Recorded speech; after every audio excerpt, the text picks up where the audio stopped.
Olá! Em março deste ano, logo após a decretação do estado de emergência por causa da pandemia da Covid-19, a equipe econômica do governo passou a adotar medidas para garantir a saúde do mercado financeiro.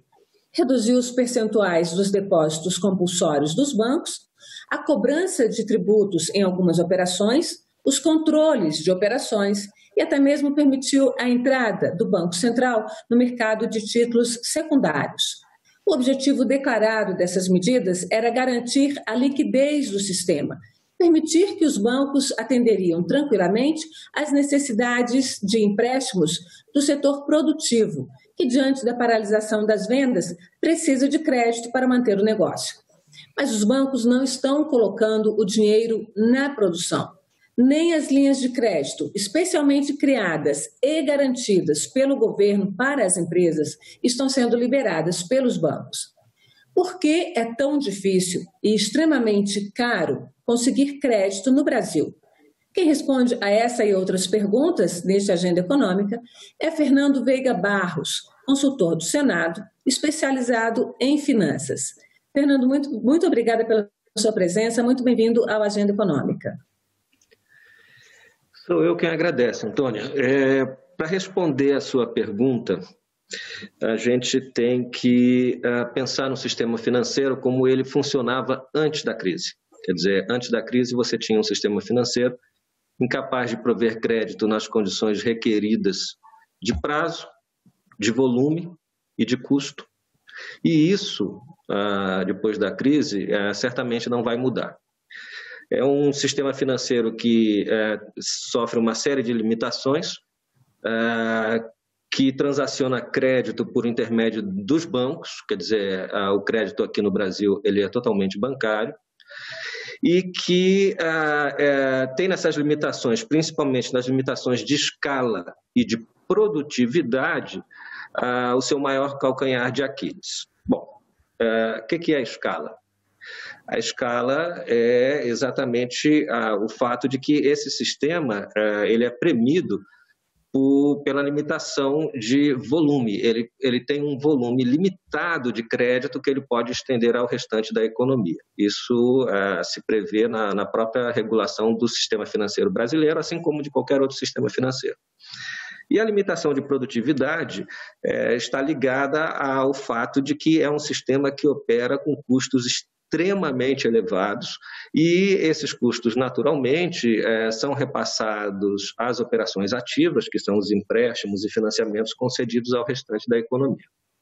Fernando, você de certa forma está falando de uma coisa que os bancos falam muito, que o custo do crédito no Brasil é muito caro e que por isso é caro, né? O custo para os bancos é caro, eles não têm muitas garantias e que por isso termina sendo caro para o tomador de empréstimo pegar esse crédito. Mas eu quero voltar um pouquinho antes, que você falou que no Brasil o crédito ele é centralizado nos bancos.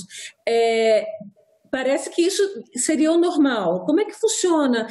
Então, eu queria que você fizesse para a gente uma coisa, até uma préviazinha, que é um comparativo. Como é que funciona o mercado de crédito no Brasil? E vamos pegar o modelo atual que o Brasil segue, que é, por exemplo, o modelo norte-americano. Como é que funciona o mercado, o sistema de crédito nos Estados Unidos?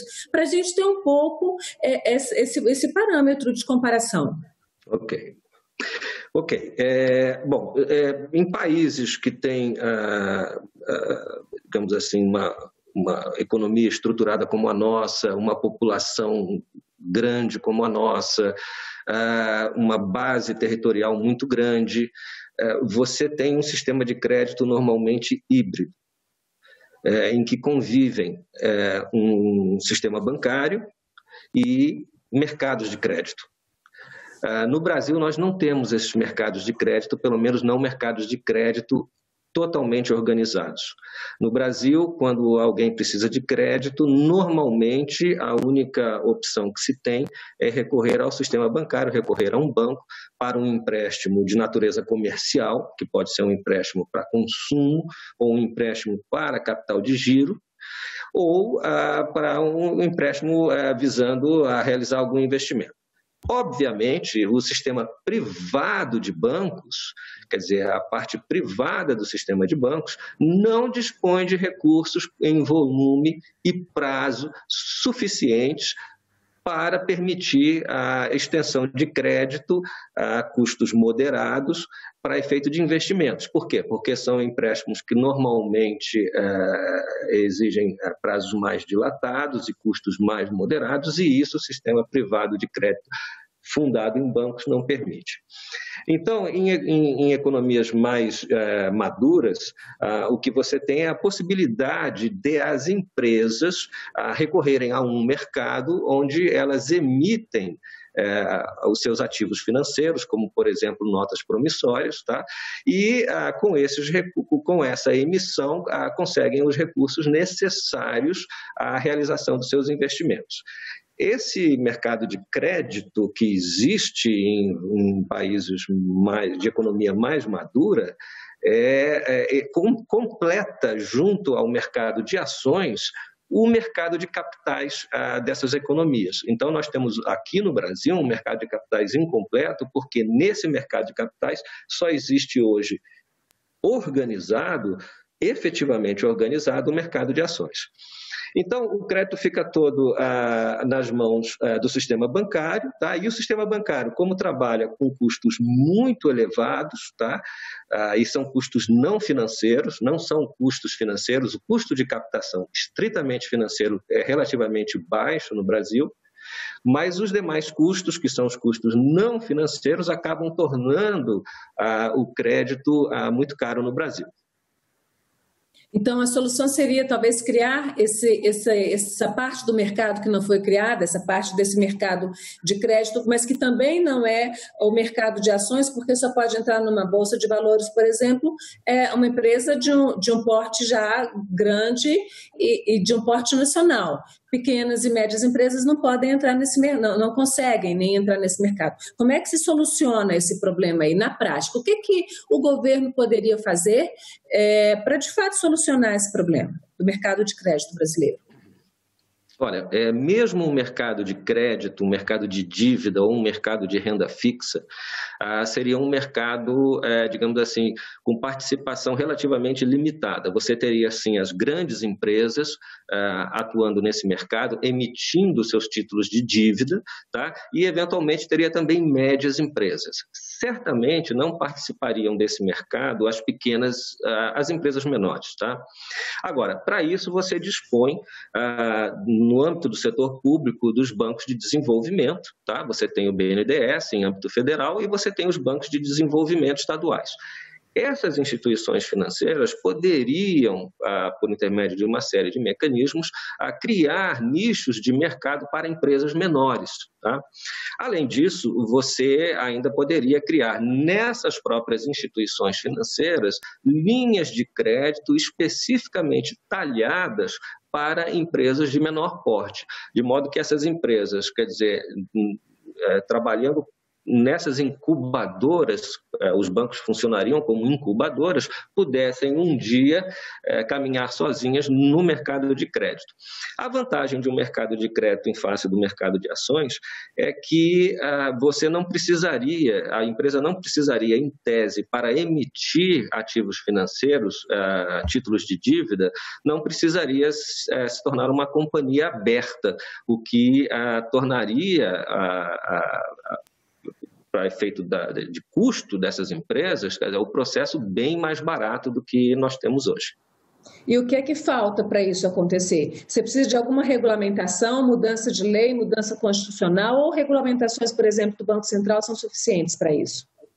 Não, você precisa, sim, em nível de legislação ordinária, você precisa prever a organização desse mercado, regras de organização, de modo que você possa formalizar. Quer dizer, esse não é um mercado que possa funcionar sem regras, tá? É preciso que você faça uma segmentação desse mercado, preveja a segmentação desse mercado, que você tenha calendários de emissão de títulos de dívida por empresa, empresas, inclusive por bancos. Os próprios bancos, um dos motivos pelos quais você tem a concentração das atividades bancárias num número muito pequeno de bancos, é exatamente porque os bancos menores, principalmente bancos de investimento, não dispõem de um sistema de distribuição de seus ativos financeiros, tá? Que lhes permita funcionar em condições de custo compatíveis com a escala de operação que eles têm. Então, isso serviria não apenas para as empresas, no âmbito que produzam bens e serviços, mas serviria também para o próprio sistema bancário, viabilizando a existência de bancos de investimento e instituições financeiras menores. Por que isso nunca foi feito, Fernando? Olha, eu não saberia explicar a razão, mas existe, eu suspeito, a ideia de que as opções entre você ter um sistema de crédito bancarizado, como é o brasileiro, ou um sistema de crédito baseado em mercado, de que essa opção entre uma coisa e outra seria neutra. Não, ela não é neutra. Tanto não é neutra que a figura do banco dominante no Brasil é a figura do banco múltiplo com carteira comercial. E esse banco múltiplo com carteira comercial tem uma rede de agências extremamente grande, ou seja, ele tem seu próprio sistema de distribuição e ele reproduz, por intermédio dessa estrutura muito grande, um mercado, mas é um mercado inteiramente dele. Então você tem, né? Então, assim, dá para dizer que o sistema bancário atual, com esses grandes bancos concentrados, mas uma quantidade pequena de grandes bancos, né? Portanto, um sistema concentrado, mas que se distribui por todo o país, esse sistema ganha em não termos um mercado de crédito mais pulverizado. Eu diria que são as instituições financeiras dominantes hoje e que competiram. Há competição no mercado, sim, mas a competição está levando o sistema à concentração. Por quê? Porque com o crescimento desse segmento, que é o segmento 1 do sistema financeiro, que é formado por 5 instituições financeiras, esse segmento hoje controla uma fração muito grande das operações de todo o sistema financeiro nacional. Cerca de 80% ou mais das operações estão concentrados nesses 5 bancos. Então, quer dizer, isso está se tornando uma barreira à entrada de novos competidores, tá?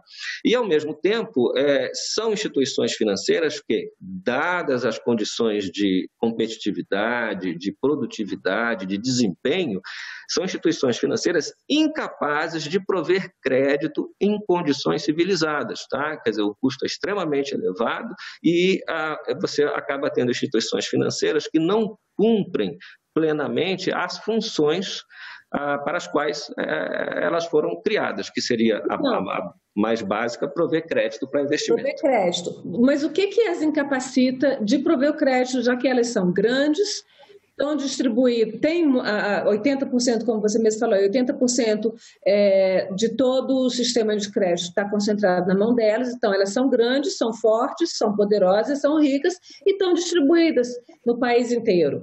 E não cobram barato. Por que não sai mais? Não provém realmente esse sistema de crédito? Porque elas não conseguem baixar o valor do crédito, o juro, por exemplo? Sim, exatamente. O que explica a dominância por parte de um grupo pequeno de instituições e o desaparecimento de instituições financeiras menores é exatamente a mesma razão. Quer dizer, essas empresas, um banco, ele tem um requerimento, ele trabalha sob um requerimento mínimo de rentabilidade. Ou seja, de modo que o banco se mantenha solvente, ele precisa alcançar determinado nível de lucratividade. Se ele não alcança esse nível de lucratividade, a instituição, o banco, a instituição financeira, adentra uma trajetória de crescente insolvência, de aperto de solvência e, eventualmente, ele pode desaparecer, pode entrar num quadro falimentar. Agora, esse requerimento de rentabilidade que é exigido da instituição financeira está relacionado ao custo geral de funcionamento e de captação da instituição financeira. Este custo geral ele não é apenas financeiro. Você tem que incluir no custo pessoal, rede de agências, informática, segurança e toda uma série de outros elementos de despesa. Então, quando você considera tudo, o custo por unidade de moeda transacionada ou intermediada pelos bancos é muito elevado. Ora, com um custo tão elevado assim, se você não tiver uma rentabilidade que seja no mínimo equivalente a esse custo, esse banco vai adernar. Mas, Fernando, a gente está falando de um sistema, e o Banco Central divulgou há pouco exatamente a rentabilidade e lucro dos bancos em 2019 e também o lucro do primeiro trimestre de 2020. A gente viu na rentabilidade de 2019 que os nossos bancos, o sistema financeiro brasileiro e os maiores bancos do Brasil tiveram uma rentabilidade de 16,5% em 2019. Segundo a informação que o Banco Central liberou, essa rentabilidade ela é maior do que a rentabilidade de 2018, que foi de 14,8%. Então, a gente teve em 2019 maior rentabilidade e ela é maior do que os bancos, do que o sistema norte-americano. Aí eles oferecem uma lista de comparação. Então, a gente percebe que os nossos bancos em 2019 e historicamente vêm sendo mais rentáveis do que os bancos dos Estados Unidos, portanto, do nosso espelho, aí, do que serve de modelo de padrão para a economia brasileira hoje, mais rentáveis do que os bancos do Reino Unido e da Alemanha, para a gente citar apenas as 3 maiores economias do mundo. Os bancos brasileiros são mais rentáveis do que os bancos das 3 maiores economias do mundo. E a gente está falando aí de lucratividade, que é exatamente essa rentabilidade em cima, né, do patrimônio líquido, mas tem também ainda o lucro, que foi imenso também, né? A gente teve um lucro em 2019, que segundo também esse relatório do Banco Central, foi de 118 bilhões de reais e que é o maior lucro da história do sistema bancário brasileiro desde que o Banco Central começou a elaborar essa série histórica, que foi em 1994.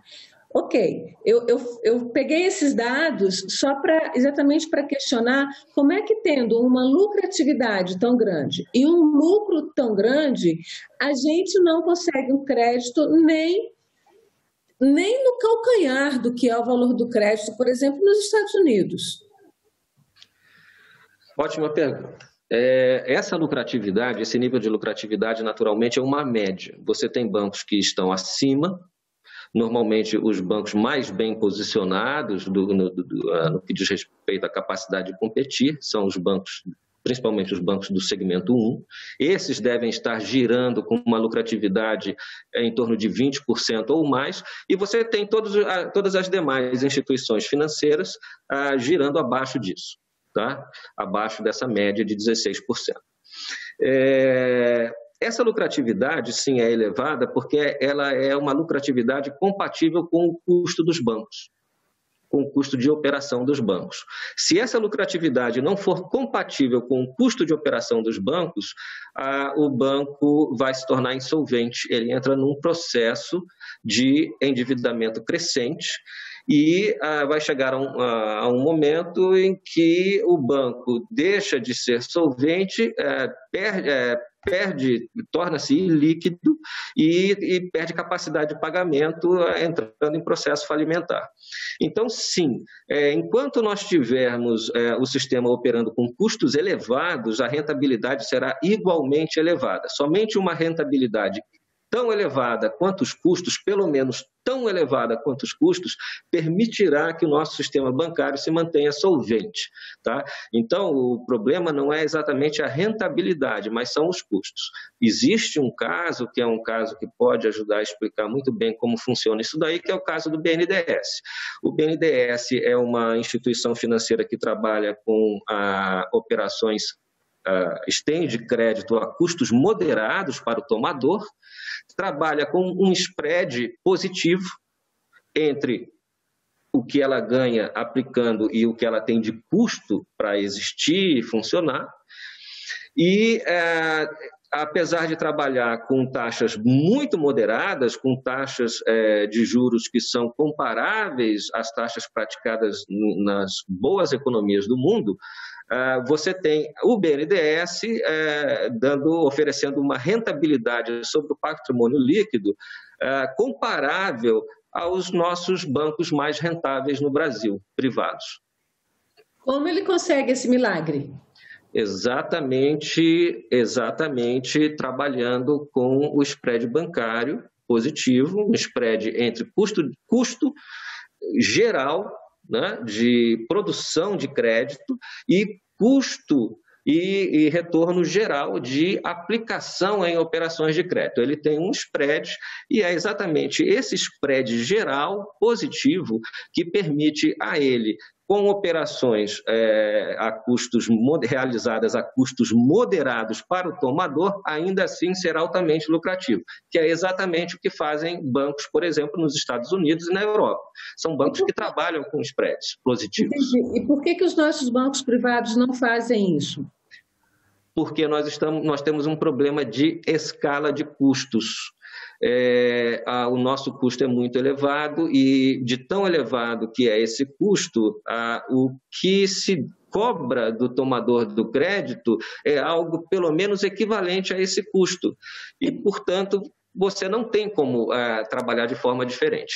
E por que esse custo é tão elevado? Os nossos bancos são muito grandes, eles precisariam ser menores, a gente precisaria ter mais bancos, os bancos estarem em espaços territoriais menores. Como é que se resolve esse problema aí?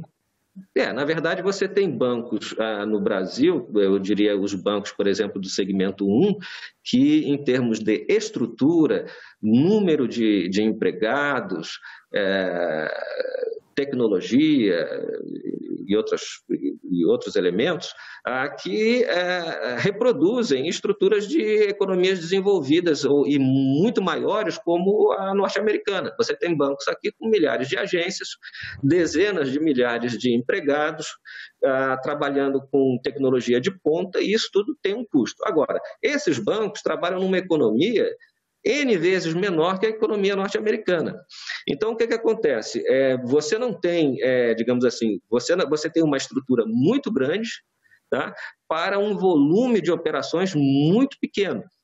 E isso tem um custo extremamente elevado, tá?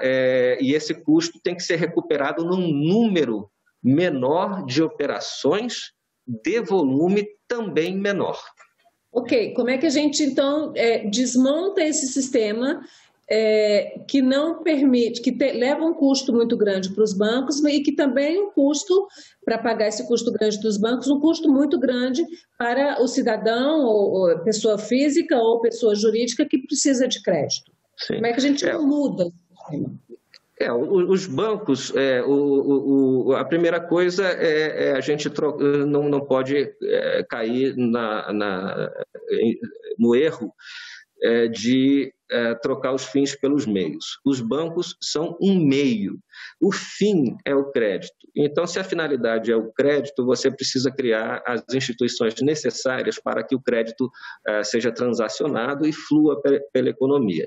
Um dos meios possíveis é exatamente o de organizar-se um mercado de crédito de modo que você possa concentrar num único mercado todo um sistema de distribuição de ativos financeiros, de modo que esse sistema de distribuição de ativos financeiros não fique dependendo de você ter 5, 6, 7 bancos com grandes redes e redes extremamente dispendiosas. Então, você ganha em escala desse ponto de vista. E você ganha também em produtividade, por quê? Porque você passa a ter, num único mercado de dívida, você passa a ter as condições de custo necessárias, suficientemente baixas, para que você possa transacionar o crédito. Isso não vai afastar, reduzir o mercado dos bancos como eles existem hoje. Por quê? Porque os bancos hoje, as operações têm natureza quase que estritamente comercial.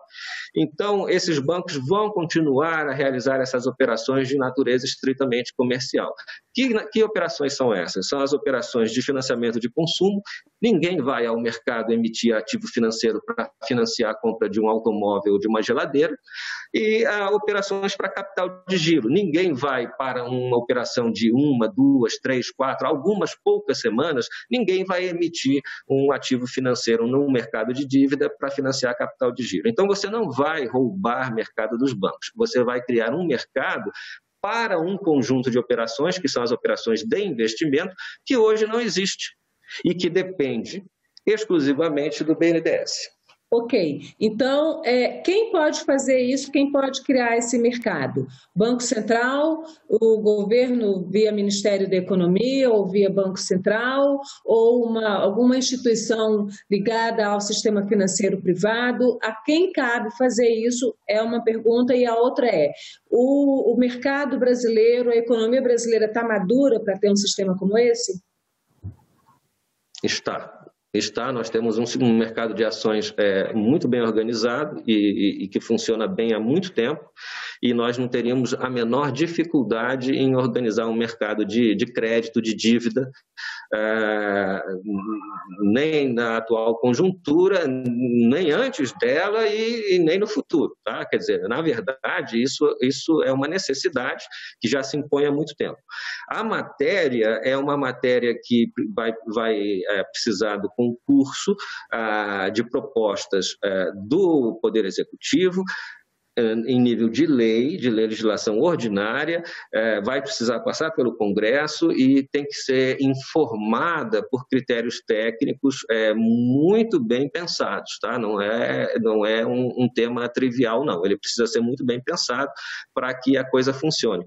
Você vai ter que prever a segmentação, a especialização, calendários, regras de participação e, inclusive, regras de avaliação. Todos esses ativos financeiros precisam ser classificados. Tá? Eu vejo, por exemplo, a possibilidade de que nesse mercado você tenha, inclusive, um nicho ou um segmento dedicado exclusivamente ao ramo imobiliário da economia. Tá? Então, você poderia ter os financiamentos imobiliários sendo transacionados no mercado de dívida tranquilamente. Você teria financiamentos imobiliários mais baratos e mais seguros? Você teria financiamentos imobiliários não só mais baratos, mas mais abundantes. Tá? Porque o financiamento imobiliário é um jogo de ganha-ganha. Você tem um ativo real, esse ativo real não é portável, e, portanto, a garantia do financiamento imobiliário é um bem imóvel. E, havendo a inadimplência, você tem um lastro para a operação. Então, é um mercado que já poderia, digamos assim, estar muito desenvolvido no Brasil, caso nós tivéssemos um mercado de dívida funcionando. E não apenas um mercado de crédito preso aos bancos que incorporam ao financiamento imobiliário uma parte expressiva dos seus custos, tornando o financiamento imobiliário extremamente caro. Muito obrigada pela sua presença aqui no Agenda. Sou eu quem agradece. Um grande abraço. Um abraço. E agradeço também a você, telespectador, que nos acompanhou até aqui. Se quiser rever esse programa, indicar para um amigo, colocar lá na sua playlist, acesse a nossa página na internet, senado.leg.br/TV, ou o canal da TV Senado no YouTube, nós também estamos lá. Estamos também nas redes sociais todas que você quiser encontrar, colocando aí, buscando por Agenda Econômica, você vai encontrar. E se quiser falar com a gente, entre aí no seu e-mail, mande um e-mail direto para agendaeconomica@senado.leg.br. Muito obrigada pela sua companhia.